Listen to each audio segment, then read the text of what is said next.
ఇప్పటి వరకు 30 శ్లోకాలలో చాలా వింతైనవి నేర్చుకున్నాం. దాంట్లో చాలా భిన్నమైన ఉన్నాయి. ఇవన్నీ కూడా మనిషి జీవితాల్ని ఉద్ధరింప చేసుకోవడానికి అనుకూలంగా ఉన్న మంత్రములు, అదే తంత్రములు, అదే రహస్యములు. జీవితం ప్రాపంచిక విషయాల మీదకి వెళుతూ, అందులో లోతైన ప్లేస్కు వెళ్తూ, లౌకికానందాన్ని పరిపూర్ణంగా అనుభవిస్తూ, అందులో విరక్తి చెంది విసుగెత్తి ఇంతేనా జీవితం అని అనిపింపచేసి తర్వాత మోక్ష మార్గానికి బ్రహ్మపదం త్వం ప్రవిశవిదిత్వా అనే మార్గానికి దారి తీయమని చెప్పి మనకు ఆలోచన విధానాల్ని మార్చగలిగే శక్తినిచ్చేది ఒక అమ్మవారే, భవానీ అమ్మవారు. కాబట్టి ఈ సృష్టిలో ఎన్నో మంత్రాలున్నాయి, ఎన్నో సాధనాలున్నాయి, ఎన్నో తంత్రాలున్నాయి. ఇప్పుడు ఎవరైనా నాకు తెలిసిన అతను ₹1 కోటి ఇచ్చారు. ఏముంది బాలసుబ్రహ్మణ్య శర్మ గారు, ₹1 కోటి మీకు ఇస్తున్నాను, మీరు చక్కగా జాగ్రత్త చేసుకొని జీవితాంతం బాగుంది అన్నారనుకోండి, ఏదో తీసుకున్న ₹1 కోటి ఉన్నాయి కదా అని ఎంత చిన్న చిన్న వస్తువులన్నీ కొని మొత్తం ఇల్లంతా వేసి పనికిరాని వస్తువులు కొని పనికిరాని వాటి మీద ధ్యాస వెళ్ళి ఎలక్ట్రానిక్ గూడ్స్ అన్ని అవ్వని ఇవ్వని, ఇల్లు కొనాలి, కారు కొనాలి, ఆ కారు ఇలా ఉండాలి, ఈ కారు ఎలా ఉండాలి అని కొనుక్కుంటూ వాటి మీద ధ్యాస పోతే ఆ ₹1 కోటి ఎప్పుడు కరగాలి, ఒకవేళ కరిగిపోయిన తర్వాత ఎలా చేయాలి, ఇవన్నీ ఆలోచన విధానాలు మారాలి. ఎప్పుడైనా కలిసినప్పుడు పొరపాటున నాకు నరేంద్ర మోడీ గారు ఒక స్వహస్తాలతో ఒక బాండ్ పేపర్ మీద లెటర్ రాసి, నాన్న ఎప్పుడైనా సరే నువ్వు ఢిల్లీకి వచ్చినప్పుడు ఒక్కసారి మా వాళ్ళకి చూపిస్తే డైరెక్ట్ గా నన్ను కలవడానికి తీసుకొచ్చేస్తారు నాన్న, నువ్వు వచ్చేసే అన్నారనుకోండి. నరేంద్ర మోడీ గారే స్వయంగా ఏదో అమ్మవారి దయ వల్ల, కరుణా కటాక్షాల వల్ల ఒక బాండ్ పేపర్ మీద లెటర్ రాసిచ్చి, తీసుకోనాన్నా, నువ్వు ఎప్పుడు వచ్చినా ఢిల్లీకి అక్కడ గేట్ దగ్గర చూపెట్టగలిగితే చాలు అని చెప్పి ఆయన ఫోటో వేసి ఆయన సైన్ చేసి మొత్తం ఆయన పర్సనల్ నెంబర్ ఇచ్చారనుకోండి, నేనేం చేయాలి? నాలాంటి జడమతి, నాలాంటి అజ్ఞాని ఏం చేస్తాడు? రైతు బజార్కి వెళ్ళి కూరగాయల దగ్గరికి వెళ్ళి, ఏవయా టొమాటోలు ఎంత? ₹40 ఇస్తున్నాం అంటే, నరేంద్ర మోడీ ఇచ్చే లెటరు నాకు ఊరికే ఇవ్వు. ఏవయా ఎలక్ట్రానిక్ షాప్ పోయి, ఏమయా అది టీవీ ఎంత? ఆ టీవీ దాదాపు 58,000 ఉందండి, ₹1,00,000, ₹2,00,000, ₹3,00,000 కూడా ఉందండి. ఆ 3 లక్షలది హైయెస్ట్ వాల్యూ ఏది ఉంది అదువు. మరి డబ్బు సార్ నరేంద్ర మోడీ గారు ఇచ్చారు నాకు లెటర్ అని చెప్పి, ఇటువంటి ప్రాపంచిక లౌకికమైన విషయాల కోసం నేను ఆ లెటర్ ఉపయోగించుకుంటే ఎంత దౌర్భాగ్యం అండి. ఆయన ఇచ్చింది అసలు నరేంద్ర మోడీ గారిని చూడడానికే డైరెక్ట్ గా చాలా మంది పరుగులు తీస్తుంటారు. అంటే ఇప్పుడు ప్రైమ్ మినిస్టర్ నరేంద్ర మోడీ గారు కాబట్టి ఆయన గురించి చెప్తున్నా, ఒక ప్రైమ్ మినిస్టర్ పోస్ట్ గా పెడుతున్నా, సీఎం పోస్ట్ కి ఎందుకని. ఆ నరేంద్ర మోడీ దగ్గర కలవాలంటే నేను నానా అవస్థలు పడాలి. అటువంటిది ఆయన బాండ్ పేపర్ మీద రాసి నాకు ఇచ్చి, నానా నువ్వు ఎప్పుడు వచ్చినా ఇది చూపిస్తే నన్ను కలవగలవు, నువ్వు డైరెక్ట్ నా దగ్గరికి వచ్చే అన్నప్పుడు నేను ఏం చేయాలి? ఏదైనా నాకు విపత్తు వచ్చినప్పుడు అది దాన్ని కాపాడుకోవడానికి ఆ లెటర్ ఉపయోగించుకోవాలి. కానీ రైతు బజార్కి వెళ్ళి టొమాటోల కోసమని, ఎలక్ట్రానిక్ గూడ్స్ వెళ్ళి టీవీ కోసమని, ఇయర్ ఫోన్స్ కోసమని, ల్యాప్టాప్ కోసమని, వాటి కోసం హోటల్లోకి వెళ్ళి, అది హోటల్లో కూడా కాదు, ఆ కార్నర్లో బండి పెట్టుకొని ఎవరో పేదవాడు పాపం వాడు పూటకు చేసుకుంటున్నాడు. ఆ రోజు ₹1000 వస్తే మహాదానందం ఆయనకి. ఆ సంతోషంలో అక్కడికి వెళ్ళి 4 ఇడ్లీలు తిని, అరే 4 ఇడ్లీ ఎంతున్నాయి, ₹20 అది నరేంద్ర మోడీ లెటర్ ఇచ్చాడు, ₹20 వద్దు, నువ్వు తీసుకోవద్దు నువ్వు అని చెప్తే వాడు ఎక్కడికి వెళ్ళాలి? అంటే ఇటువంటి చిన్న చిన్న ప్రాపంచిక విషయాలలో మునిగిపోయి వాటి కోసం అంతటి మహానుభావుడు ఇచ్చిన లెటర్ని నేను ఉపయోగించుకుంటుంటే ఎంత దౌర్భాగ్యం అండి. అలాంటిది సృష్టిలో మన జీవితం వచ్చినప్పటి నుంచి భూమి పైన మళ్ళీ అదే చెప్తుంటా. నాకు చాలా ఇష్టమైన శ్లోకం అది, పద్యం అది. తల్లి గర్భమున నానా రోతలం చిక్కిన కవకాశంబు ఇషుమంత లేకపడితి మహకష్టముల్ భీతితో నవమాసంబు ఘటిల్లె చాలునిక ఆ గర్భవాసంబు నివసింపున్ పని తీర్చి కావుమికన్ని సత్కృపన్ శంకర అంటాడు. అమ్మ పొట్టలో ఉన్నప్పుడు 8 నెలలు గడిచిపోయిన తర్వాత ఆ మాట అంటాడు, అయ్యా శంకరా మహానుభావ, ఎందుకు నాకు ఇది చేస్తున్నావు? నవమాసంబులు తల్లి గర్భమున నానారోతలను చిక్కిన కవకాశంబు ఇషుమంత లేకపడి మహకష్టముల్ భీతితో నవమాసంబు ఘటిల్లె చాలునిక ఆ గర్భవాసంబు నివసింపున్ పని తీర్చి కావిమకన్నీ సత్కృపన్ శంకర అంటాడు. అయ్యా కటిక చీకట్లో ఉన్నాను, అమ్మ పొట్టలో ఉన్నా కూడా మలమూత్రముల మధ్య ఇది చేస్తున్నాను. చేతులు కాళ్ళు విదిరించాలంటే, ముందుకు చాచాలంటే టైం లేదు, సమయం లేదు, అక్కడ ప్లేస్ లేదు, చాలా ఇరుకిరుగ్గా కూర్చున్నాను, భయంగా ఉన్నాను, చీకటిలో ఉన్నాను. ఎందుకయ్యా ఇదంతా? నవమాసంబులు అయిపోయాయి, గటిల్లే చాలునిక ఆ గర్భవాసంబు చాలయ్యా, నీ కాళ్ళ దగ్గర పడి ఉంటానయ్యా స్వామి, నన్ను బయటకు వదిలేసేది ముక్కుంటుంటాం. సో ఆ జీవుడు ఎప్పుడైతే ఆయన ప్రసూతి వాయువు అయ్యి మహానుభావుడు బయట పంపించేస్తే బయటకు వస్తాం, జీవుడు వచ్చేస్తాడు, భూమి మీదకి పడతాడు. ఏమన్నావు? అయ్యా చాలునయ్యా, నివసింపన్ పని తెచ్చి కావుమికనన్నీ సత్కృపన్ శంకర, నీ కాళ్ళ దగ్గర పడి ఉంటానన్నావు కదా. భూమి మీద పడగానే ఆ బొడ్డును కట్ చేసి ఆ నాభిని ఎక్కేసి బయటపడగానే మహమ్మారి మాయాదేవి అల్లుకునేస్తుంది. శంకరుడు లేదు, కింకరుడు లేదు, ఏమీ లేదు. మళ్ళీ మామూలు మలమూత్రంబులతో మహాభయముతో మాతృస్తనాపేక్షతో చాంచల్య చిత్తంబుతో కఫ జ్వర మాయావైవాల్యముతో కలనైన నీ చింత లేకన్ పడి కమ్యాద్దినై శంకర అని అంటాడు. అంటే తర్వాత కింద పడిన తర్వాత శంకరుడు లేడు, కింకరుడు లేదు, ఇక మళ్ళీ మామూలే.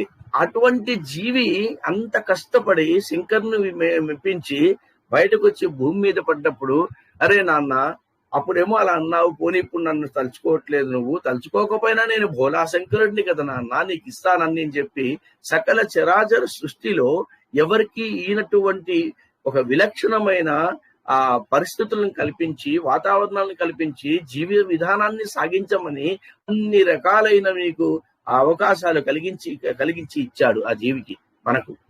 అందులో కొన్ని రకములైన మంత్రాలు తంత్రాలు కూడా ఇచ్చారు. ఆ తంత్రాలను నువ్వు నీ కోసం ఉపయోగించుకోరా, నేను ఇచ్చానురా నీకు. ఎన్ని ఉన్నాయి? 64 తంత్రాలు ఉన్నాయిరా. 64 తంత్రాలు నీకు ఇచ్చాను, మంత్రాలు ఇచ్చాను. వాటిని సద్వినియోగం చేసుకొని నువ్వు దేనికోసం ప్రాకులాడుతున్నావో, దేనికోసం నువ్వు అమ్మ పుట్టలో ఉన్నప్పుడు నన్ను ఒక కరుణించి బయట పడవేయమన్నావో అది గుర్తు తెచ్చుకొని ఒక్కసారి నేను ఇచ్చిన ఈ మంత్రాలను ఉపయోగించుకొని నువ్వు మళ్ళీ బాగుపడరా అంటే ఏం చేస్తున్నావు? ఆ తంత్రాలను మనం ఉపయోగించుకొని ఏం చేస్తున్నావు? ఇప్పుడు ఒక విషయం అండి, నాకు ఎప్పుడో ఒకసారి గురువు గారు, అంటే నేను 27 సంవత్సరాల వరకు ఈ ఫీల్డ్ లో ఉన్నా, ఎందుకో మంత్రాల మీద అంత నమ్మకం లేని వాడిని.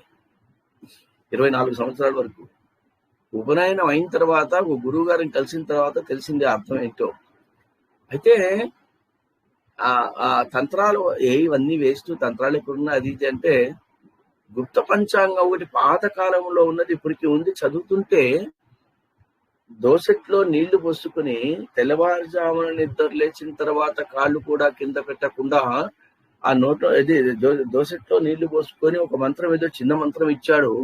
ఆ మంత్రం చెప్పుకుంటే నీకు అనుకున్న వాళ్ళని వశపరుచుకోవచ్చు అన్నారు. ఇక్కడ వశీకరణ మంత్రం అంటారు దాన్ని. వశీకరణ మంత్రం అనేది చెప్తేనే వ్యవహారిక చింతన వేరు, పారమార్థిక చింతన వేరు. అంటే ఆ గురువు గారికి కలిసినప్పుడు గురుగారికి చూశారు, ఏమంటారు, అవునయ్యా వశీకరణ మంత్రం ఉంది కదా, మరి ఏదైనా వశీకరణ చేసుకోవచ్చా? వశీకరణం చేసుకోవచ్చా? వశీకరణం చేసుకోవచ్చు. 24 సంవత్సరాలు, 23, 24 సంవత్సరాలు పీజీ అయిన తర్వాత ఏముంటుంది ఆ మనిషికి? అయితే నేను అమ్మాయిని వశీకరణం చేసుకుంటా. ఎవరినైనా చేసుకోవచ్చా గురుగారు? మళ్ళీ అడుగుతున్నా. చేసుకోవచ్చయ్యా, వశీకరణ మంత్రం దాని పేరు. ఎంత పిచ్చివాడిని, అదే చెప్తున్నానే, మనిషి జీవితం ఇలా ఉంటుంది. సరే చూద్దాము ఈ మంత్రం తంత్రం ఉపయోగపడుతుందో లేదో అని దాదాపు 10-15 రోజులు నీళ్లు వేసుకొని ఆ మంత్రం చదువుకుంటే ఆ అమ్మాయి నాకు కనపడకుండా వెళ్ళిపోయి దాదాపు ఒక 3 నెలలు 4 నెలలు అయిపోయింది. ఎక్కడొచ్చి ఊడిపడి వచ్చింది, మళ్ళీ పరిచయం అయ్యి. వామ్మో! అప్పటికి ఆ 15 రోజుల తర్వాత మా గురువు గారు ఏదో హోమాలు చేయాలని తీసుకెళ్తే అక్కడ కూర్చున్నాము.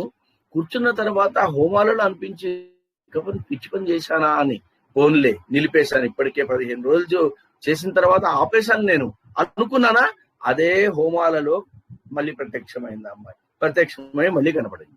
ఓ అమ్మో ఇదేంటో బాగుంది. మళ్ళీ గురుగారు తప్పు చేశానయ్యా, నేనేదో నాకు తెలియక ఈ మంత్రం తంత్రం లేదని అపనమ్మకంతో నేను చేశానయ్యా. అమ్మో నమ్మకం ఏర్పడింది నాకు. ఇది నేను ఏం చేస్తావు చేయన్నా, ఏదో మళ్ళీ ఏదో చేశారు, దాన్ని దేవుడి దయవల్ల అంతా పోయింది, అది వేరే విషయం. అంటే నేను ఎందుకు ఈ ఎగ్జాంపుల్ చెప్పాల్సి వచ్చిందంటే, వేరే వాళ్ళ గురించి చెప్పడం ఎందుకు, నా గురించి చెప్తే అర్థమైపోద్ది కదా నేను పడ్డ బాధలన్నీ. అలాంటి తంత్ర మంత్రాలన్నీ జీవికి ఒక సన్మార్గంలో వెళ్ళడానికి ఈశ్వరుడు 64 తంత్రాలు ఇస్తే, జీవుడు ప్రాపంచిక విషయాలలో లోనయ్యి అలౌకికానందం కోసం లౌకికానందం కోసం ఆ తంత్రాలు మంత్రాలు ఉపయోగిస్తూ వ్యర్థ జీవితం చేసుకుంటున్నాడు. నాకు ఇల్లు కావాలండి, ఆ ఇల్లు 2 స్టోరీడ్ 3 స్టోరీడ్ కావాలండి, కింద మంచి ప్రపంచంలో లేని టైల్స్ కావాలండి, ఆ స్తంభాలు ముందర ఉండాలండి, ఆ స్తంభాల డిజైన్ ఎట్లా ఉండాలంటే ఆ డిజైన్ చూడంగానే అందరూ పడిపోవాలండి, అదండి ఆ మెట్లు ఉండాలండి, మొత్తం సెంట్రల్ ఏసీ ఉండాలండి, ఎవరైనా బంధువులు రాగానే ఇంట్లోకి చూడగానే ఆ ఇల్లు అబ్బా అని పడిపోవాలండి, అలాంటి ఇలాంటి దానికోసం జపం చేయండి, తపం చేయండి, అది ఈ తంత్రం ఉపయోగించండి. దాంతో పాటు కారు ఉండాలండి, ఆ కారు ఆ పోర్టుగల్ ఇంటి ముందర పెట్టుంటే అందరూ రాగానే కారుని చూసి పడిపోవాలండి. ఇలాంటి మాటలతో, ఇలాంటి చేష్టలతో, ఇలాంటి ఆలోచనలతో ఉన్న తంత్రాలని మంత్రాలను ఉపయోగించుకొని మన జీవితం పారమార్థిక చింతన వైపు వెళ్లకుండా వ్యవహారిక చింతనలో లౌకికానందం కోసం వెంపర్లాడుతున్నాము అంటే ఆ శివుడు దానికి అర్థం చెప్తుంది. శంకరాచార్యులు గారు ఎంత భాష్యం చెప్పారంటే, ఈ 31వ శ్లోకము, ఆ వెంపర్లాడుతున్నావే అంటే అర్థం ఏంటి, జీవుడై నీవు భూమి మీదకి వచ్చిన తర్వాత శివుణ్ణి కోరుకున్నందుకు ఆ శివుడు 64 తంత్రాలు నీకిచ్చి మంత్రాలు నీకిచ్చి నిన్ను సన్మార్గంలోకి వెళ్ళనీయకుండా మోసము చేసి నిన్ను మళ్ళీ పునరపి మరణం చేస్తున్నాడు. తిరోధానం ఇస్తున్నాడు, అనుగ్రహం ఇవ్వట్లేదు, ఇది నువ్వు గుర్తించట్లేదని చెప్పి అందుకోసం ఇంకొక మార్గం ఉంది, ఆ మార్గాన్ని నేను ఇస్తానని చెప్పి అమ్మవారు చెప్పడంలో ఎంతటి అమోఘమైన యుక్తి, శక్తి, భక్తి ఉందో అదన్నీ కూడా 31 శ్లోకంలో పెట్టాడు.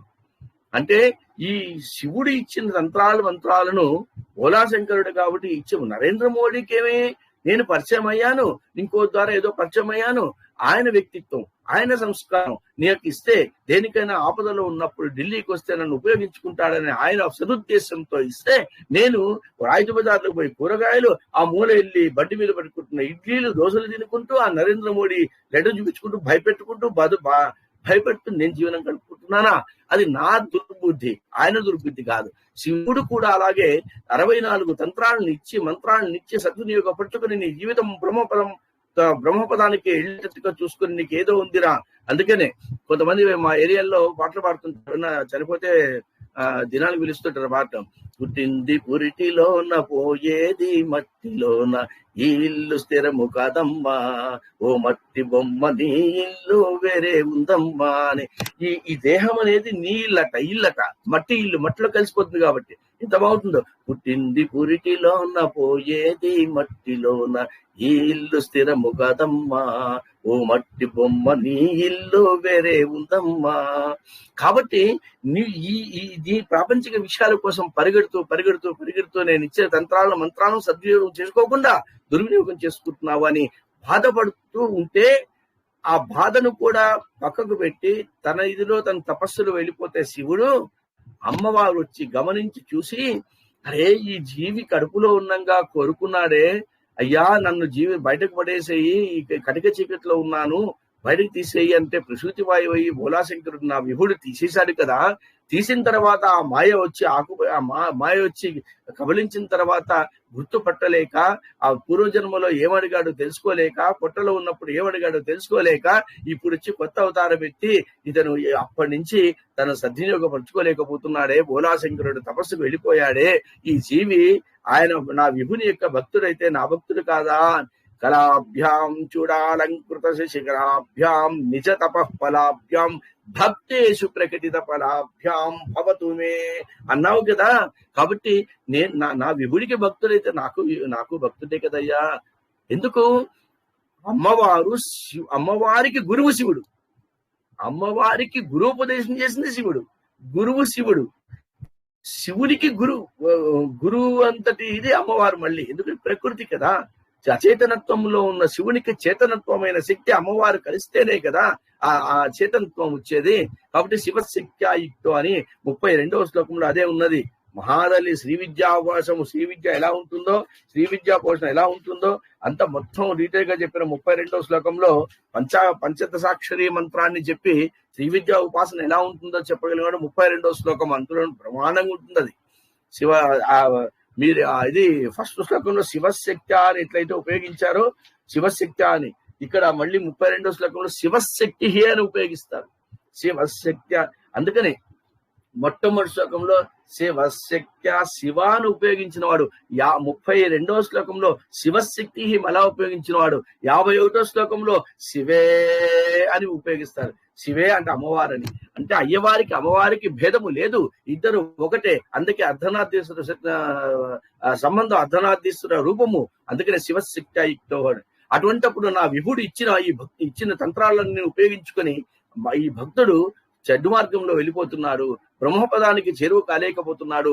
మళ్ళీ మళ్ళీ జన్మ ఎత్తుకుంటూ ఇలాగే ముట్టుకుంటున్నాడా అనుకొని, ఇలాగే జన్మ వస్తుందా, ఇలాగే జన్మ తీసుకుంటున్నాడా, తిరోగమై వస్తున్నాడు, తిరోధానం పొందుతున్నాడు అని అమ్మవారు కరుణా కటాక్షి అయి ఆ భక్తుని మీద ఒక చల్లని చూపును చూసి, ఆమె మళ్ళీ ఏదైనా మంత్రము తంత్రము పరమ పదవిగా ఇస్తే బాగుంటదేమో, విభుణ్ణి తక్కువ చేసినట్టు అవుతుంది.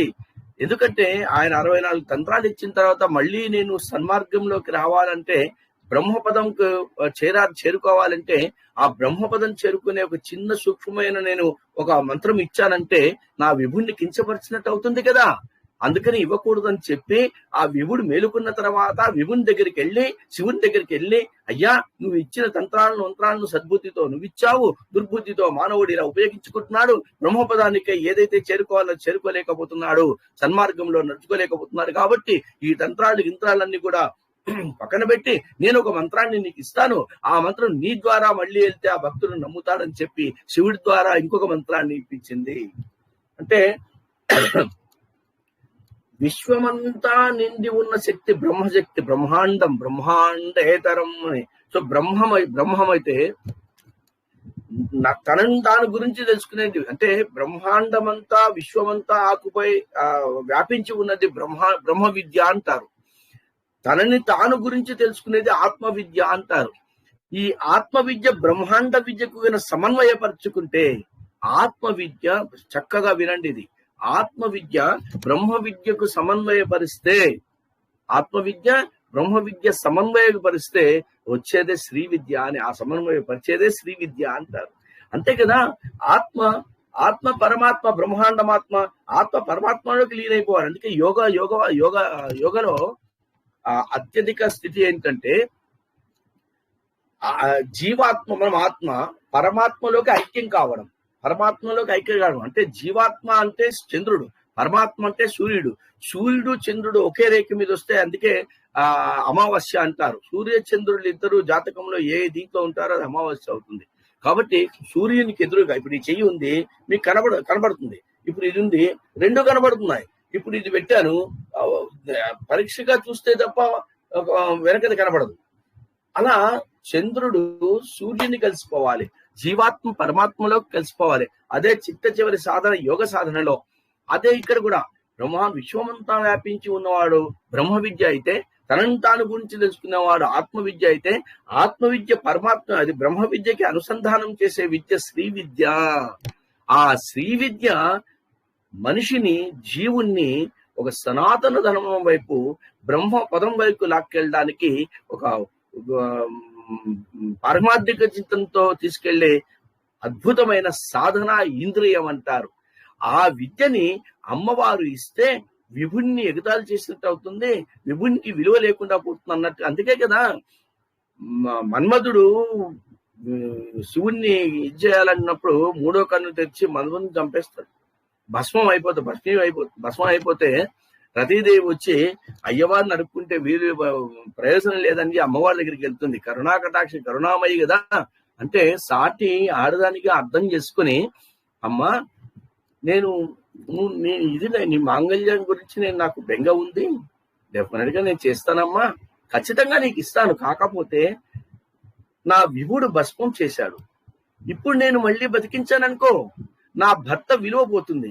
నా భర్త విలువ పోతే నేనెందుకు ఇక భర్త విలువ కాపాడగలగాలి కదా, అదొకటి. రెండవది ఏంటి, ఒకవేళ నేను బతికించాననుకో రేపొద్దున మళ్ళీ నీ మన్మధుడు తిక్క పని చేస్తాడేమో, పిచ్చి పని చేస్తాడేమో, మళ్ళీ సూర్య కట్టబడతాడు, మళ్ళీ భస్మం చేస్తాడు, మళ్ళీ నువ్వు నా దగ్గరికి వస్తావు, మళ్ళీ నేను బతికిస్తా, మళ్ళీ ఇవన్నీ ఎందుకమ్మా? అందుకని ఒక పని చేద్దాం, భస్మం చేశారు, ఆయన విలువ కాపాడుకుంటా, నేను నా మాట నీకు ఇస్తాను, ఆ మాట విలువ కూడా నేను నిలబెట్టుకుంటా. ఏంటని?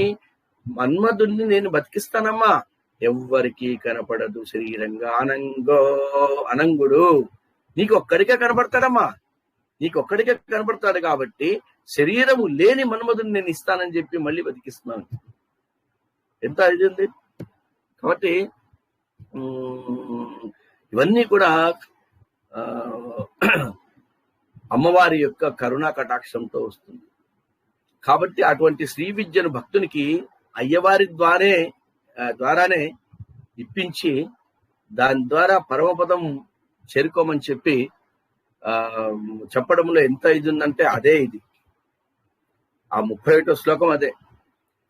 ఇన్ని తంత్రాలు ఇచ్చిన జీవుడు తన ప్రాపంచిక విషయాల కోసం ఉపయోగిస్తూ బ్రహ్మపదాన్ని చేరుకోలేక ఎక్కడ చేరుకోవాలో మళ్ళీ పునరపనం వద్దనుకుని మోక్ష మార్గాన్ని ముక్త మార్గాన్ని పొందాలనుకోలేదు. ఇతరత్రా విషయాల మీద ధ్యానం చేస్తున్నాడు, ధ్యాస పెడుతున్నాడు అనుకుంటూ అమ్మవారి కరుణ చూపెట్టిన తర్వాత అమ్మవారి ఇస్తే బాగుండదేమో, విభుణ్ణి కొంచెం ఇదవుతుందని హరనేత్రాగ్ని సందగ్ధ కామ సంజీవనౌషధి లలితా సహస్రనామం ఉంది కదా, హరనేత్రాగ్ని సందగ్ధ కామ సంజీవనౌషధి.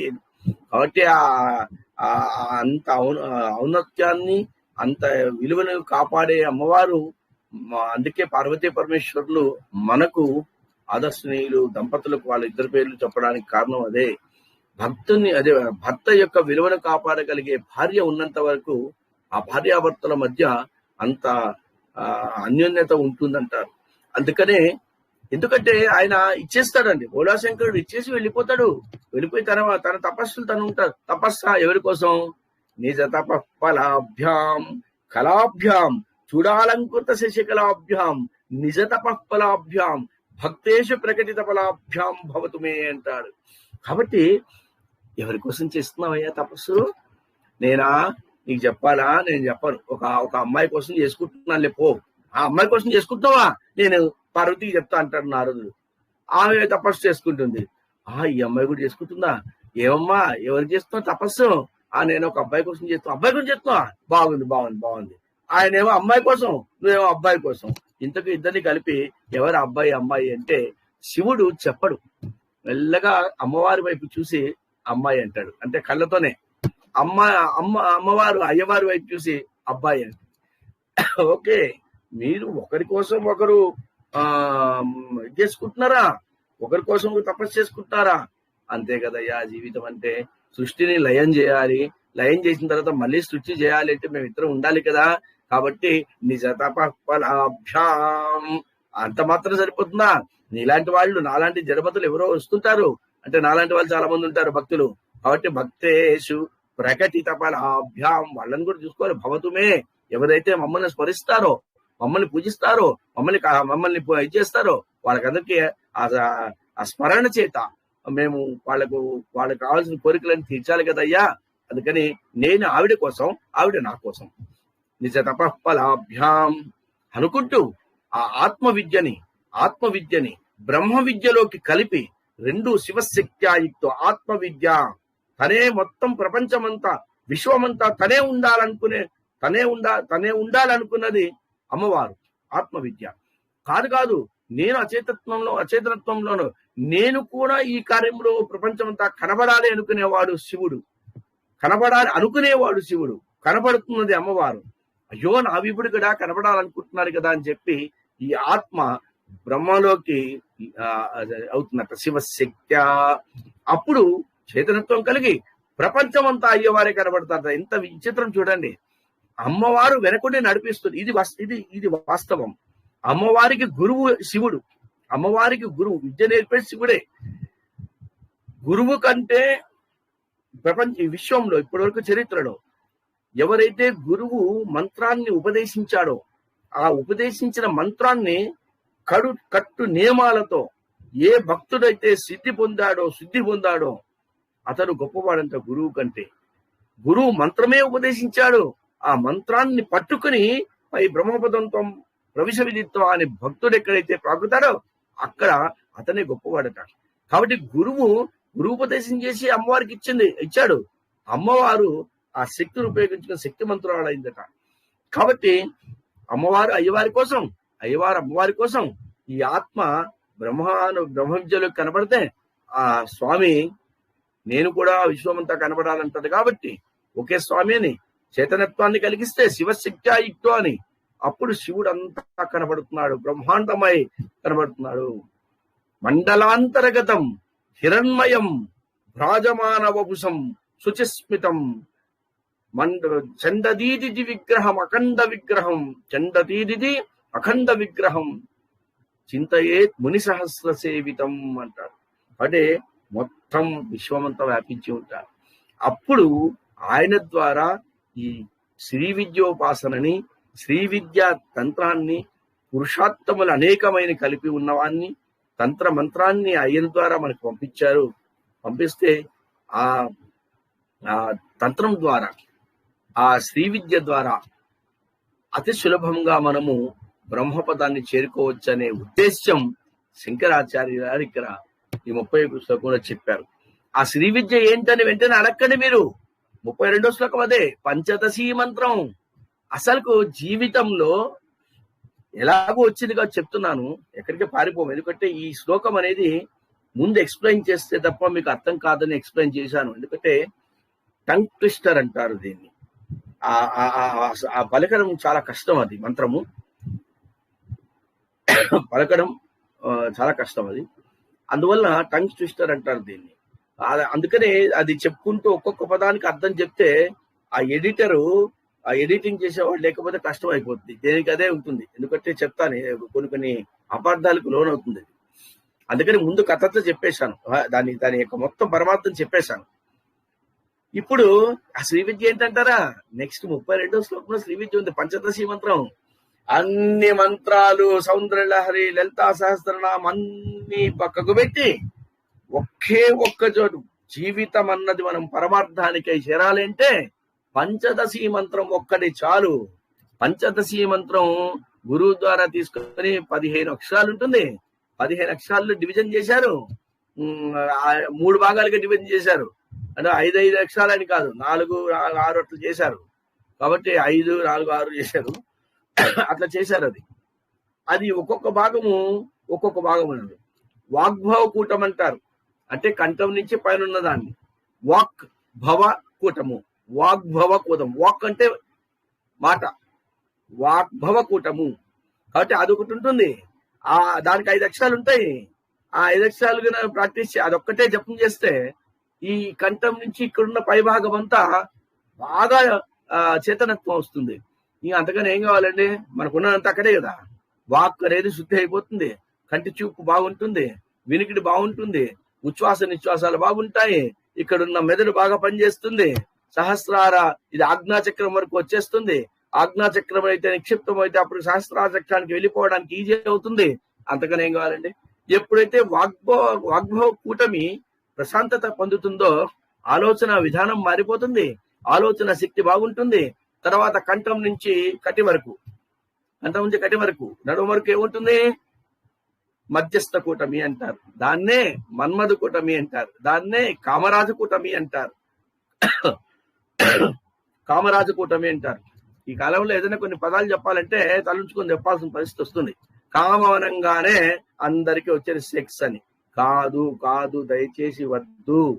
అది చాలా పొరపాటు. ఈ దరిద్రము తయారైపోయింది. అలా కామం అనగానే కోరిక. ఇప్పుడు నేను సౌందర్యలహరి నేర్పించాలని నాకు కోరిక అండి, వినాలని మీకు కోరిక, అది కామము. నేను అయం కామ్యార్థినై సౌందర్యలహరి మీకు నేర్పించాలన్నా అనుకో, రెండు సౌందర్యం నేర్పిస్తారట, కామం అంతా కామమే అంటారు. మళ్ళీ కామం అంటే కోరిక. కాబట్టి ఇది కామరాజు పీఠం, కామరాజు కూటం, అది మన్మధరాజు కూటం. అది ఎప్పుడైతే ఆలోచన శక్తి బాగుంటుందో అప్పుడు హృదయానికి వస్తుంది. హృదయంలో కూడా మంచి ఆలోచనలన్నీ నిక్షిప్తం చేస్తే, హృదయం కరిగిపోతే మంచితనంతో మంచి దీంతో బ్రహ్మాండంగా గుండె పనిచేస్తుంది. ఆ గుండె నుంచి మొత్తం ప్రేగులు దగ్గర నుంచి అన్ని పనిచేస్తాయి. ఆజ్ఞా చక్రం, ఇది మణిపూర చక్రం అన్ని యాక్టివేట్ అయిపోద్ది. యాక్టివేట్ అయిపోయిన తర్వాత అంతకనే ఏం కావాలండి, దానికి ఒక 4 అక్షరాలు ఇచ్చాడు. మళ్ళీ తర్వాత లాస్ట్ది మూలశక్తైక కూటమి అని అంటారు. ఇంకా మూలకూటం అంతే కదండి. ఆ 6 అక్షరాల గురించి చదువుకోగలిగితే అట్లా సపరేట్ గా ఎవరైతే ఉపాసన చేస్తారో మొత్తం శరీరం యాక్టివేట్ అయిపోతే, మొత్తం షట్చక్రాలు యాక్టివేట్ అయిపోతే ఏ రకం వస్తుందండి? ఇది తెలియదు చాలా మందికి తెలియదు. నేను మొన్న గ్రూప్ లో ఎవరో పెట్టారు, వేరే అతను మళ్ళీ పర్సనల్ గా పెట్టారు, ముఖవర్చస్సు పెరగాలి, మన ముఖాన్ని చూడగానే ఆకర్షణ శక్తి ఉండాలి, మనలో దైవత్వాన్ని కనబడాలి అంటే మంచి కోరికే, సద్బుద్ధితో చేస్తే బాగానే ఉంటుంది. దానికి పంచదశి మంత్రం చేయండి అందాం అనుకున్నాను. మన గ్రూప్ లో ఎలా ఉన్నారంటే అంతా నాలాంటి వాళ్ళే ఉన్నారు, నాలాంటి వాళ్ళే ఎక్కువ ఉన్నారు, మొత్తం నాలాంటి వాళ్ళే ఉన్నారు. పంచదశి మంత్రమా గురుగారు, అదేది మంత్రం చెప్పండి, మంత్రం ఇంకా చెప్పే వరకు అదే చెప్తూనే ఉంటారు. పంచదశి మంత్రమా అదేదో చెప్పండి ఒకరంటారు. దానికి తోడు మళ్ళీ ఒక గంట తర్వాత ఆ పంచదశి మంత్రం ఇంతవరకు చెప్పలేదండి, మళ్ళీ ఆ పంచదశి మంత్రం చెప్పలేదండి అంటే డిఫరెంట్ డైలాగులు వస్తాయి. మళ్ళీ 2 రోజుల తర్వాత మీరు మొన్న ఎప్పుడు పంచదశి మంత్రము ఇస్తా అన్నారండి, మర్చిపోయారండి అని. ఇవ్వరు. పంచదశి మంత్రము ఎలా అంటే అలా పడి ఇవ్వడానికి వీలు కాదు. అదే అస్సలకు మంత్ర తంత్రాత్మకమైనది, ఒకే ఒక్క మంత్రం. అది బీజాక్షర సంపుటీకరణ. అందులో 15 అక్షరాలు ఉంటాయి, బీజాక్షరాలు ఉంటాయి. ఒక్కొక్క బీజాక్షరానికి ఒక్కొక్క శక్తి ఉంది. చాలా మంది మా గురువులు అయితే ఒక్కొక్క బీజాక్షరాన్ని కొన్ని లక్షలు జపం చేశారు. అలా ఫస్ట్ వాగ్భవ కూటంలో బీజాక్షరాన్ని కొన్ని లక్షలు చేశారు, మధ్యస్థ కామరాజు కూటాన్ని బీజాక్షరాన్ని కొన్ని లక్షలు, తర్వాత మూలకూట బీజాక్షరాన్ని మళ్ళీ అది మొత్తం కలిపి 15 అక్షరాలు మళ్ళీ లక్షలు చేశారు మహానుభావులు. అదే ఇప్పుడున్న మంచి పీఠాధిపతులు ఎవరైతే ఉన్నారో, శక్తివంతులైన వాళ్ళు, యుక్తిమంతులైన వాళ్ళు ఇదే చేశారు. అదొక్కడి చాలండి. 32 శ్లోకం అది. బట్ ఆ పంచదశి మంత్రం అనేది ఎవరైనా ఎప్పుడైనా కలిసినప్పుడు అప్పుడు చెప్తే బాగుంటుంది, అందరి ముందర చెప్పకూడదు. అది దయచేసి అడగండి. గురువు గారి దగ్గర ఎవరి దగ్గర చేసినా అంటే వాళ్ళ దగ్గర మీరు తీసుకుంటే బాగుంటుంది. సో ఇప్పుడు ఈ 30 శ్లోకానికి మొత్తం భాష్యం చెప్పేశాను, తంత్రాలు ఇచ్చారని. అది ఇప్పుడు ఏంటి, ఒక్కొక్క లైన్ చదువుకుందాం. చతుషష్ట్యా, కొన్ని చోట్ల షాకు తావుతో పడిందండి. కొన్ని బుక్కుల్లో, మన ఆయన బుక్ ఎవరైనా మొన్న ఎప్పుడు చూశాను,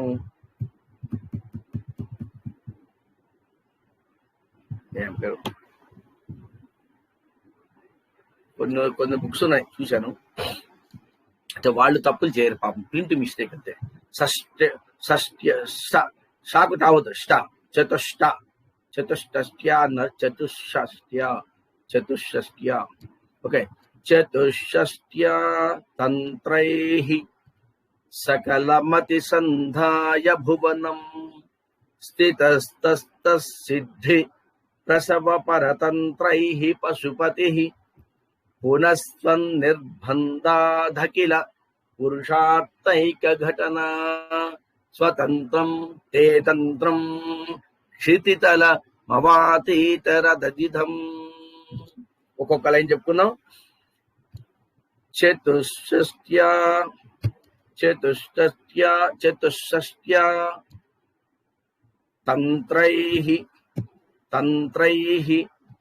తంత్రైః సకలం మొట్టమొదటి శ్లోకం అదే ఇచ్చాను. సకలం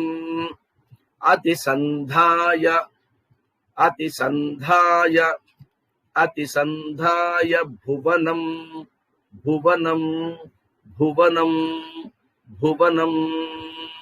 మళ్ళీ చతుష్టస్య తంత్రైః చతుః షష్ట్య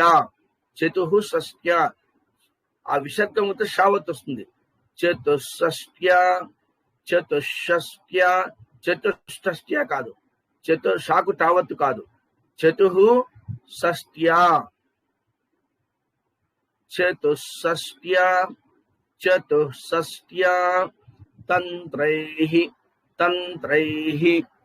తంత్రైః సకలం అతిసంధాయ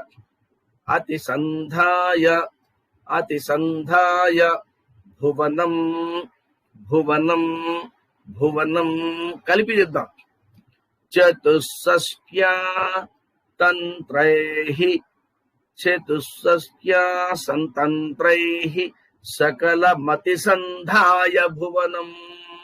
సకలం అతి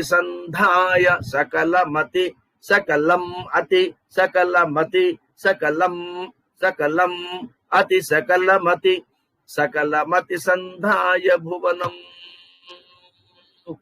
చతుషష్ట్య అంటే 64 తంత్రైః తంత్రాలు, భైరవాష్టకము ఇలాంటివన్నీ కొన్ని ఉన్నాయి. అవన్నీ మనకు బయటకు చెప్పకూడదు. యాక్చువల్ చెప్పాలంటే 64 తంత్రాలు ఉన్నాయి. అందుకనే కాలభైరవాష్టకం, స్వర్ణాకర్షణ భైరవ మంత్రం పెట్టాను గ్రూపులో. మీకు స్వర్ణాకర్షణ భైరవ మంత్రం పెట్టాను. అట్లా భైరవాష్టకాలు, భైరవ మంత్రాలు చాలా ఉన్నాయి. అలాంటివి 64 తంత్రాలు. తంత్రైః అంటే తంత్రాలు. సకలం అంటే సమస్తము, మొత్తము, ఉన్నవన్నీ కూడా అన్ని నిక్షిప్తం చేసి సకలం అతిసంధాయ. ఇక్కడ పారమార్థిక చింతన, వ్యవహారిక చింతనలోకి వస్తుంది. ఈ చతుషష్ఠి 64 తంత్రాలన్నీ కూడా మొత్తం దానిలో నిక్షిప్తం చేసి అతిసంధాయ అంటే సంధానం చేసి. యాక్చువల్ గా చాలా మంది మతి అంటే బుద్ధి జ్ఞానం అని, సకలం అంటే సమస్తం మొత్తం అని, సంధాయ అంటే ఏర్పరిచి కలిసి అని. అంటే ఈ తంత్రాలలో అంతఃజ్ఞానాన్ని, తత్వబోధాన్ని, తత్వశాస్త్రాన్ని, మతిని, బుద్ధిని అంతా సంధానం చేసి అని అర్థం. కానీ కొంచెం లోతుగా వెళ్తే, అంటే శంకరాచార్యుల అభిప్రాయం ప్రకారం వెళ్తే, మనం ఇప్పుడు చేస్తున్న పని ప్రకారము మనకు అన్వయించుకుంటే సకలం అన్ని మొత్తం నిక్షిప్తం చేసి అతిసంధాయ మోహంతో మోసము చేసి అని. అదేంటి మాస్టర్ అంత చేస్తారేంటి మాస్టర్ అంటే, మోహంతో మోసం చేసి అంటే నరేంద్ర మోడీ గారు నాకు లెటర్ ఇచ్చారు. నరేంద్ర మోడీ గారు నాకు లెటర్ ఇచ్చారు. ఆయన ఏమో సద్బుద్ధే, దాన్ని ఆ ఇచ్చారు కదా అని చెప్పి పక్కనోడు ఏమన్నాడు, అరే రే రే రే రే ఇంకా నీకు తిరుగులేదురా ప్రపంచంలో, అంటే మన భారతదేశంలో తిరుగులేదు నీకు, ఎక్కడికి వెళ్ళినా ఆ లెటర్ పంపిస్తుందని కొంచెం రెచ్చగొట్టడం వల్ల నేనేమనుకున్నా, ఏదైనా చిన్న చిన్న పండుగల కోసం చిన్న పనుల కోసం కూడా నరేంద్ర మోడీని ఉపయోగించుకోవడం, లెటర్ ఉపయోగించుకోవడమే. కాబట్టి ఇట్లా అంటే మోసపోయాను అని. ఇంకోటి వస్తాడు, అరే రే నువ్వు మోసపోతున్నావురా, ఇచ్చింది వేరు, నువ్వు దేనికోసం ఇచ్చారు, నువ్వేమో ఇలా చేస్తున్నావే అని. కాబట్టి సకలమతి సంధాయ భువనం, లోకంలో విశ్వంలో అన్ని బుద్ధులను, అంత తేజస్సును, అంత తంత్ర మంత్రాలను కూడా నిక్షిప్తం చేసి 64 తంత్రాలుగా ఇచ్చి జీవుడు మోసపోయేంతగా ఇచ్చాడు, మోసపోవడానికి కారణమయ్యాడు అని ఒక అభిప్రాయం. ఎందుకు మోసపోయే కారణమయ్యాడు అంటే, తను ఇచ్చినది వేరు, తీసుకుని ఈ జీవుడు చేస్తున్నది వేరు. ప్రాపంచిక విషయాల కోసం తంత్రాలను ఉపయోగిస్తున్నాడు కానీ పారమార్థిక చింతన వైపుకి వెళ్ళి బ్రహ్మపదం చేద్దామని చేయట్లేదు కదండి. అందుకు మోసపోయారు అంటున్నాడు ఇక్కడ. అది దాని అర్థం. తర్వాత సో మళ్ళీ ఫస్ట్ అది సపరేట్ గా విడిగా చెప్తాను, కలిపి చెప్తాను. చతుషష్ట్య తంత్రైః షష్ట్యా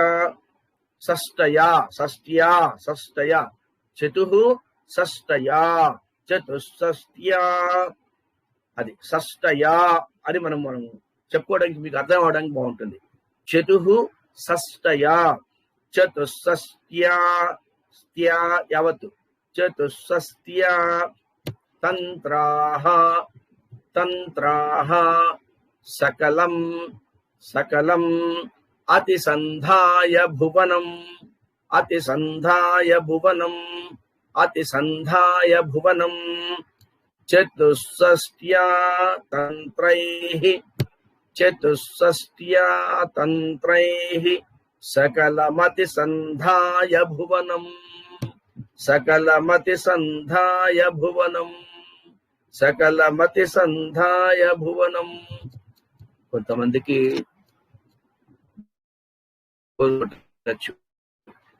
నేను బేసికలీ మ్యాథ్స్ లెక్చర్ని కాబట్టి ఫ్రంట్ లో ముందు సీట్ లో కూర్చున్న వాళ్ళు బాగా ఇంటెలిజెన్స్, మధ్యలో కూర్చున్న వాళ్ళు కొంచెం తక్కువ, లాస్ట్ లో కూర్చున్న వాళ్ళు నాలాంటి వాళ్ళు ఏమీ తెలియని వాళ్ళు.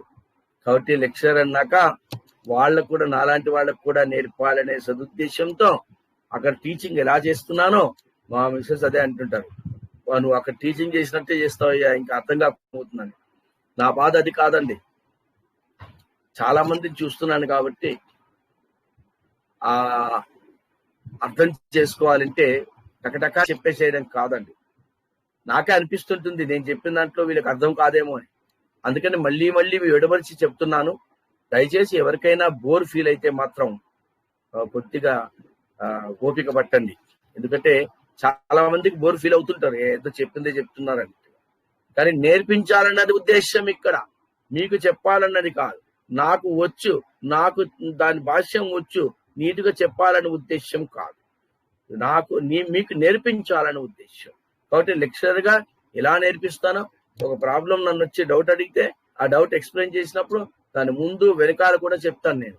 అందుకని మంచి పేరు వచ్చింది. అసలు వాళ్ళు ఇచ్చిన సర్టిఫికెట్లే బెస్ట్ గురు ఇన్ ద వరల్డ్ అని ఇచ్చారు. అది పిల్లలు ఇచ్చారు అనుకోండి, అది వేరే విషయం, పిల్లలు మేనేజ్మెంట్. కాబట్టి దయచేసి ఎవరికైనా బోర్ ఫీల్ అయితే కొంచెం ఓపిక పట్టండి. నాలాంటి వాళ్ళు చాలా మంది ఉన్నారు, వాళ్ళకి నేర్పాలంటే నాకు ఇది ఒకటే. ఏదైనా ఒక ఉంది అంటే చెప్పండి, స్వామి గురుగారు బోరు కొడుతుంది, మరి కొంచెం స్పీడ్ గా పెట్టంటే స్పీడ్ పెట్టడంలో మనకు చాలా తంత్రయ సకల ప్రసంధాయ భవనం అంటే చెప్పు వెళ్ళిపోవచ్చు అండి. నేర్పించాలని ఉద్దేశం. ఓకేనా? నెక్స్ట్ 64 కళలను, భువనం అంటే లోకంలో సృష్టిలో ఉన్న అన్ని తంత్రాలను, మంత్రాలను, అన్ని జ్ఞానాన్ని, అంతజ్ఞానాన్ని మొత్తం అన్ని తంత్రాలను ఒక చోట చేసి 64 తంత్రాలుగా మార్చి మనల్ని జీవుడికి ఇచ్చారు. అది మనం మోసపోయేటట్టుగా చేశారని దాంట్లో అతిసంధాయ అనేది. చతుషష్ట్యా తంత్రైః చతుషష్ట్యా తంత్రైః సకలమతిసంధాయ భువనం సకలమతిసంధాయ భువనం. ఇది ఇక రెండవ లైన్ కొంచెం కష్టం అవుతుంది అది, అందుకనే నేను నిదానంగా చెప్తున్నా.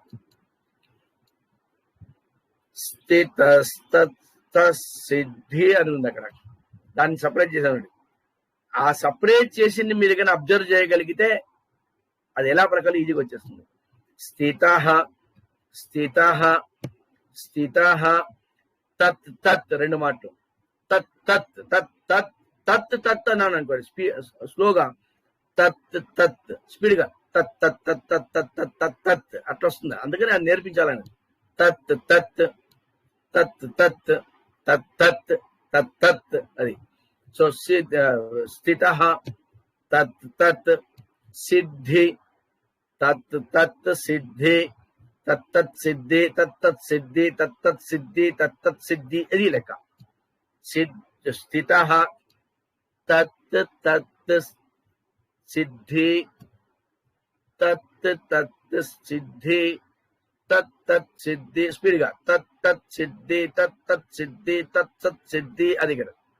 స్థితః విసర్గం తీసేస్తే స్థితస్తసిద్ధి, అది అక్కడ. అందుకని నీట్గా ఇచ్చాను మీకు, అందుకని అది దగ్గర పెట్టుకొని మీకు తత్ తత్ తత్ తత్ తత్ తత్ తత్ తత్ తత్ తత్ తత్ తత్ అని వచ్చేస్తుంది. ఇది నేర్చుకునే విధానం. స్థితః తత్ తత్ సిద్ధి ప్రసవ పరతంత్రైః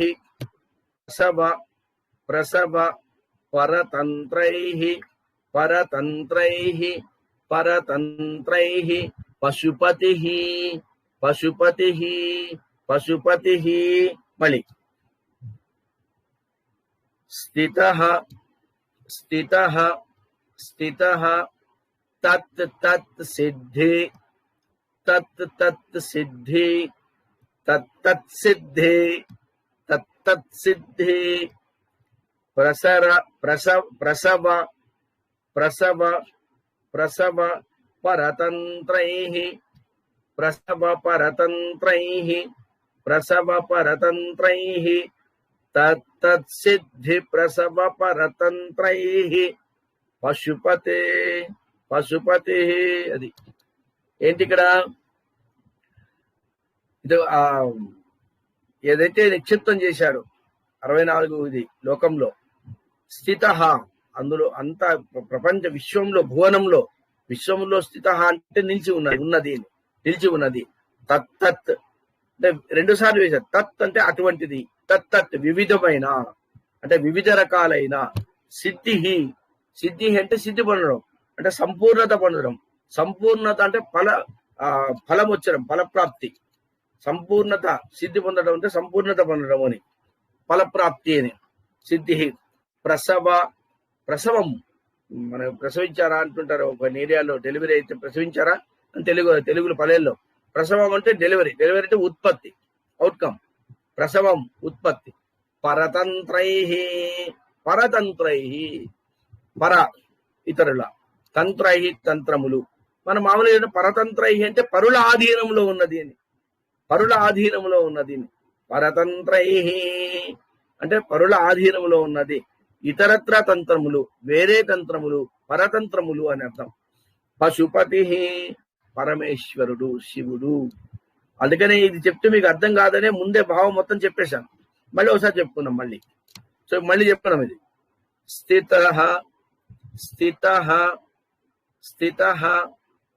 తత్ తత్ సిద్ధి తత్ సిద్ధి తత్ సిద్ధి తత్ సిద్ధి ప్రసవ పరతంత్రైః పశుపతి. ఇప్పుడు కలిపి చెప్పుకున్నాం. స్థితస్తత్ సిద్ధి తత్ సిద్ధి విసర్గం వచ్చింది ఇక్కడ. స్థితస్తత్ సిద్ధి ప్రసవ పరతంత్రైః పశుపతి.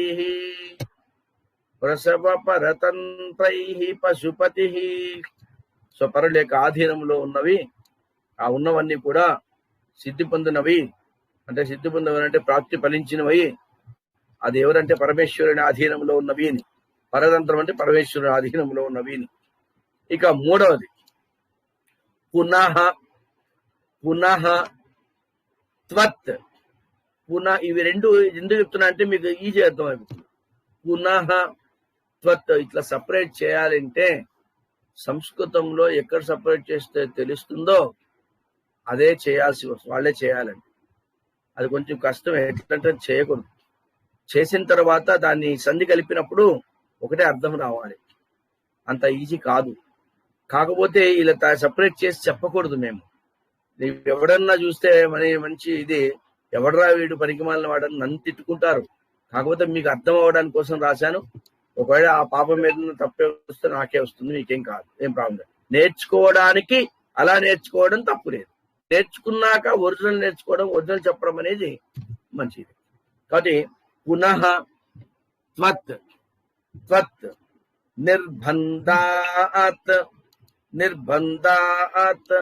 నిర్బంధాత్ అఖిల పురుషార్థ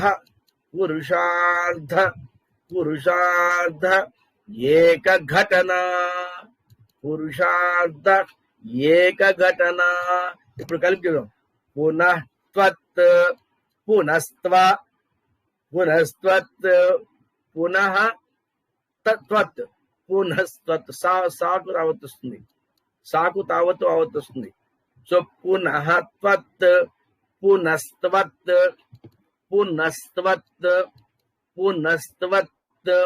నిర్బంధాత్, ఇది కలపాలి మరి తత్తుకు నిర్బంధం. పునస్త్వత్ నిర్బంధాత్, పునస్త్వ నిర్బంధాత్, పునస్త్వ నిర్బంధాత్, పునస్త్వ నిర్బంధాత్. మళ్ళీ అఖిల ఉంది, అఖిల కలపాలి తత్తుకు. పునస్త్వ నిర్బంధాదఖిల, పునస్త్వ నిర్బంధాదఖిల, నాకు నావత్ వస్తుంది. పునస్త్వ నిర్బంధాదఖిల. ఇక్కడ పురుషార్థ ఏక ఘటన అన్నాను, కలపాలి. పురుషార్థైక ఘటన, పురుషార్థైక, పురుషార్థ ఏక, పురుషార్థైక ఘటన, పురుషార్థైక ఘటన.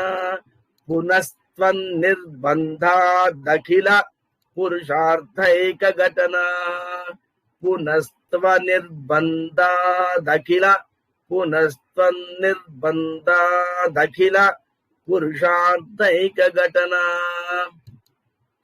ఇక్కడ పునః పునః పునః మళ్ళీ అని. త్వత్ అంటే నీ యొక్క, నిర్బంధాత్ నిర్బంధము వలన, బలవంతం వలన, నిబద్ధంగా ఒక రూల్ పెట్టావు, నీ బలవంతంగా, నువ్వు చేసిన బలవంతంగా అని. అఖిల సర్వము, అన్ని అని అర్థం. అఖిల అన్ని. పురుషార్థే అంటే మానవుల పురుషార్థాలు అంటే ధర్మార్థ కామ మోక్షాలు అని అర్థం. అంటే మానవుల లక్ష్యాలు అని అర్థం. మానవుల లక్ష్యాలు ధర్మార్థ కామ మోక్షాలే. ఘటన పురుషార్థ ఏక ఘటన. ఘటన అంటే అది వచ్చిన సందర్భము, ఆవిర్భవించిన సందర్భము అని అర్థం. పునః అంటే మళ్ళీ, త్వత్ అంటే నీ, నిర్బంధాద్ అంటే నీ నిర్బంధం వలన, అఖిల సమస్తమైన అన్ని, పురుషార్థ పురుషార్థము అంటే పురుషార్థములు అంటే ధర్మార్థ కామ మోక్షములు, ఘటన ఆవిర్భవించిన సంభవించడం వల్ల అని. దీన్ని కలుపుకుంటే మళ్ళీ తర్వాత మళ్ళీ మీకు ఇంతకు చెప్పాను, మళ్ళీ చెప్తాను. మళ్ళీ ఒకసారి పునస్త్వ నిర్బంధాదఖిల, పునస్త్వ నిర్బంధాదఖిల, నిర్బంధాదఖిల, పునస్త్వ నిర్బంధాదఖిల, పురుషార్థైక ఘటన, పురుషార్థైక ఘటన. తర్వాత 4వది, అప్పుడు అర్థానికి వస్తాం. స్వతంత్రం స్వతంత్రం తే తంత్రం, స్వతంత్రం తే తంత్రం, స్వతంత్రం తే తంత్రం, స్వతంత్రం తే తంత్రం. క్షితితలం క్షితితలం క్షితితలం, అవాతీతరత్ అవాతీతరత్ అవాతీతరత్, ఇదం ఇదం అవాతీతరత్ ఇదం. ఇక్కడ స్వతంత్రం తే తంత్రం, స్వతంత్రం అంటే ఇండిపెండెంట్ అని, నా స్వతంత్రంగా. తే తంత్రం నీ యొక్క తంత్రము, తే తంత్రం నీ యొక్క తంత్రం. స్వతంత్రం తే తంత్రం. క్షితితలం అవాతీతరత్ ఇదం అని చెప్పాను, కలిపేద్దాం. సో క్షితితలం అవాతీతరత్, క్షితితలం అవాతీతరత్, క్షితితలం అవాతీతరత్. మళ్ళీ ఇదం కలపాలి కాబట్టి క్షితితలం అవాతీతరదిదం, అవాతీతరదిదం, మవాతీతరదిదం. మళ్ళీ స్వతంత్రం తే తంత్రం. క్షితితలమవాతీతరదిదం. క్షితితల అంటే భూమిలో, క్షితితలం అంటే భూమి ఉపరితలం మీద, భూమి స్థాయి మీద. అవాతీతం అంటే అతీతమైనది, దాటిపోయినది. ఇదం అంటే ఇది అర్థం. స్వతంత్రం అంటే స్వేచ్ఛ, నీ యొక్క. తే అంటే నీ, తంత్రం అంటే నీ విధానము, నీ తంత్రము, నీ సిస్టము అని అర్థం. అంటే స్వతంత్రం తే తంత్రం. క్షితితలమవాతీతరదిదం, క్షితితలమవాతీతరదిదం. అమ్మా తల్లి 64 తంత్రాలు చేసి మహానుభావుడు అన్ని దాంట్లో నిక్షిప్తం చేసి భూమిలోకి జీవి మీద వదిలాడమ్మా ఈశ్వరుడు వదిలాడు, కానీ దాని వల్ల ఉపయోగం లేకపోతున్నది. వీళ్ళు పరబ్రహ్మం తత్వం తీసుకోకుండా ప్రాపంచిక విషయాలకు అలౌకిక ఆనందానికి కోసం కాకుండా లౌకిక ఆనందం కోసం తీసుకెళ్తున్నారు తల్లి. కాబట్టి దీనివల్ల మనుషులు చెడిపోతున్నారు తల్లి. ఇక నువ్వు ముందుకు రావాలి. నువ్వేదైతే స్వతంత్రం నీ తంత్రం, స్వతంత్రం తే తంత్రం, నీ యొక్క తంత్రం ఏదైతే ఉంటుందో, నీ యొక్క రహస్య సిస్టమ్ ఏదైతే ఉంటుందో, నీ యొక్క విధానం ఏదైతే ఉంటుందో, నీ యొక్క నియమనిష్టలతో ఉన్న తంత్రం ఏదైతే ఉంటుందో, మంత్రం ఏదైతే ఉంటుందో, అది జీవుని మీదికి వదలాలనుకున్నావమ్మా, ఇవ్వాలనుకున్నావమ్మా. కాకపోతే అక్కడ విభుడు ఇచ్చారు కాబట్టి విభుడి విలువ కాపాడుకోవడానికి శివుని ద్వారానే ఇవన్నీ జీవునికి చేరేటట్టుగా చేసావమ్మా. ఇలా చేసి ఉన్నావు నువ్వు.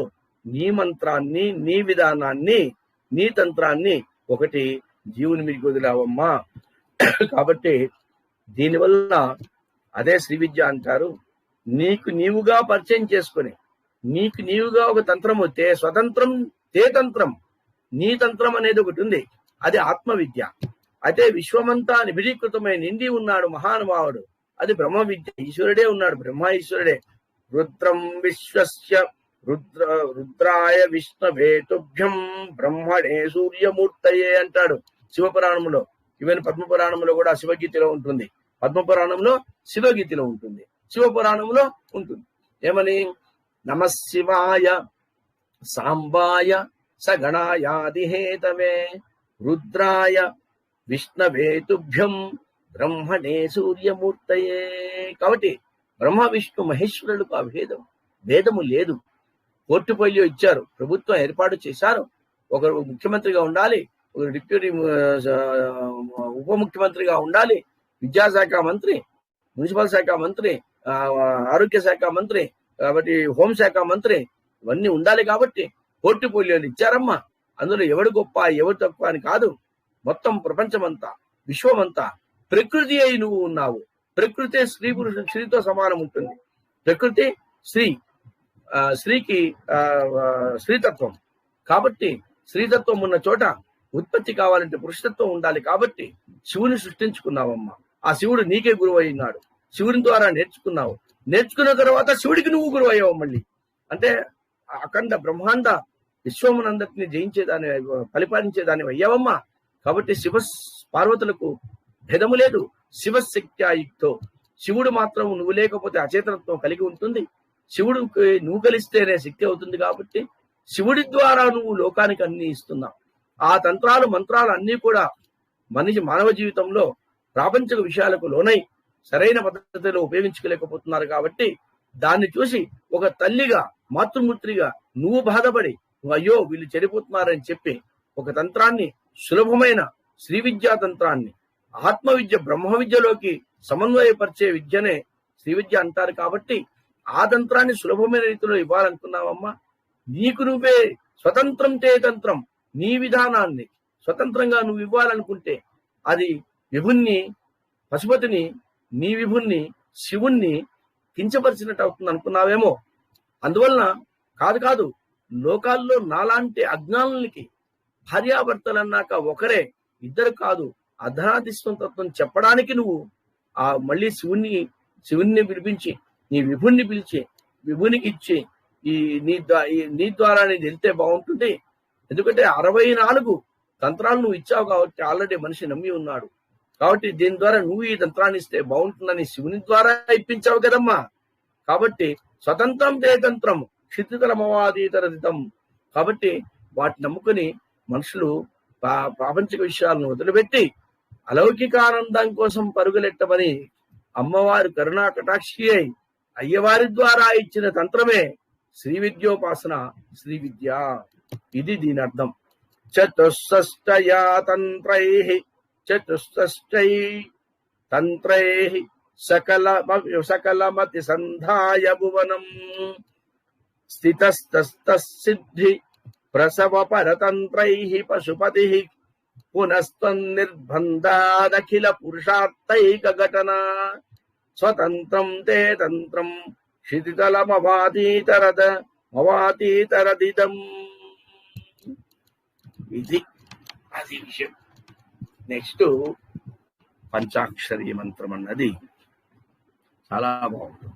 సో గుర్తుపెట్టుకోండి, తనకు తాను తన యొక్క ఉనికిని, తన యొక్క పరమార్థాన్ని తెలిపేది ఆత్మ విద్య అయితే, విశ్వమంతా నిభీకృతమై ఉన్నది బ్రహ్మ విద్య కాబట్టి, ఆత్మ విద్య బ్రహ్మ విద్యని అనుసంధానం చేయాలంటే అక్కడ శ్రీ విద్య ఉండాలి. ఆ శ్రీ విద్యనే ఇక్కడ ఇచ్చారు. ఇది విషయం. ఇంకా రేపు మళ్ళీ